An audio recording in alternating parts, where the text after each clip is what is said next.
Well, this is something that we have, I and other investigators in Brazil and other Latin American countries have been thinking and working on in the last 20, 30 years.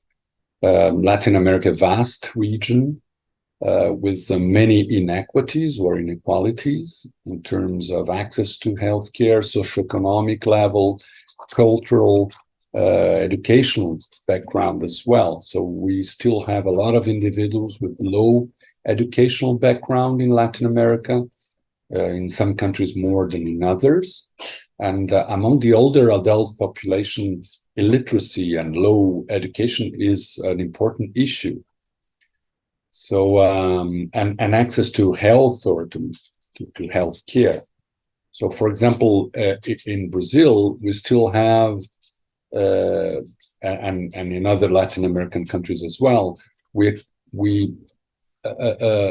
think that almost 20 to 25% of individuals with dementia are not diagnosed, are underdiagnosed. So we are, in one side, we are talking about new therapies, disease-modifying therapies, expensive therapies, but at the same time, most of the people in the continent, in the region, do not have diagnosis of dementia in terms of clinical syndrome, which is something that is does not require any specific exam or just a clinical interview, a clinical examination. So I am afraid, and other colleagues in Latin America as well, that with the coming of the new drugs and also the new diagnostic tests, such as PET amyloid, tau PET, amyloid PET, and CSF, which is already used, and the new blood biomarker that are coming out, this will increase the difference, the distance between a small part of the population within these countries that can pay themselves and the vast majority who depend on public health system. For example, in Brazil, we have a universal public health system, but of course will not be able to afford new costly medications, new costly diagnostic tests. So I think we need to do a very good job in terms of improving diagnosis in primary healthcare. So this is something that I and other colleagues, for example, in the Brazilian Academy of Neurology and in Brazil and in other countries as well, we are working on exactly right now. With I think in some countries, the ministries of health and social welfare are clearly paying attention to this kind of problems. So plans of dementia, you begin to see national plans in some countries. I think the situation is improving, but the problem is that the number of older adults and the number of individuals with dementia is increasing faster. So we need to be fast. So we need to, I think one of the main issues is to improve, to provide timely diagnosis in primary care and to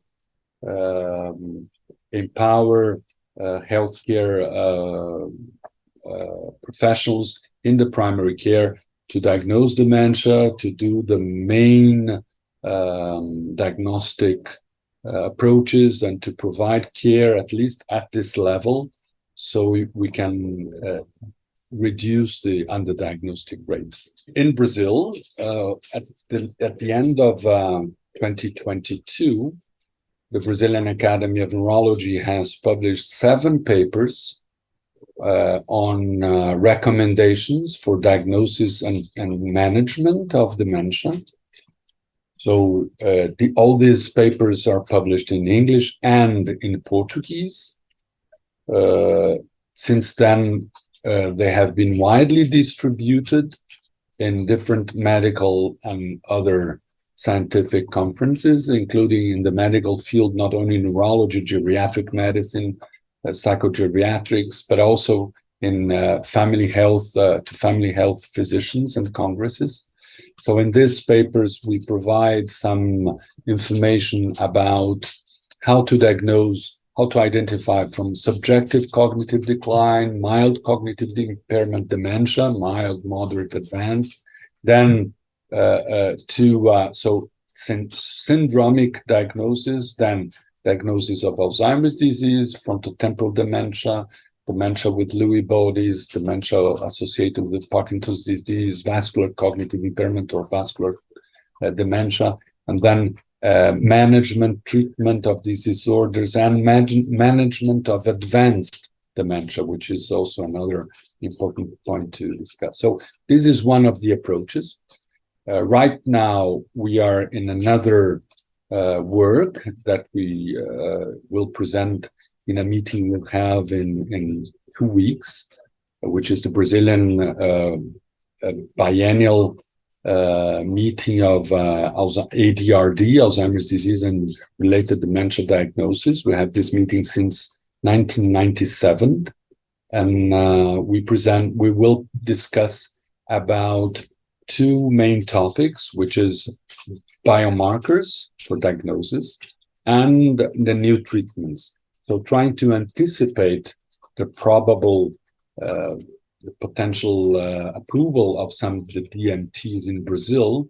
So to discuss these ethical, financial, safety and clinical issues that are important, and to try to figure out how we should approach these 2 main topics in Brazil.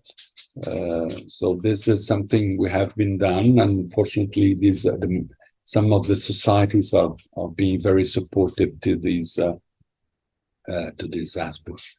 On the other hand, we have a group of colleagues. I am also part of this group that has been asked by the Brazilian Ministry of Health to prepare a national report about dementia in Brazil.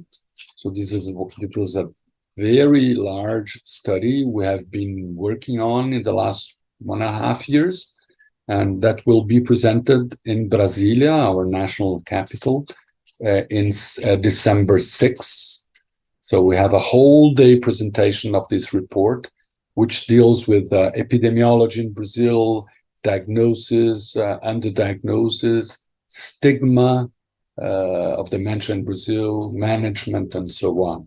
So we are confident that with the presentation of all this data we managed to gather across this 1.5 years of work, the government will be able to prepare some specific actions to tackle with the problems we identify.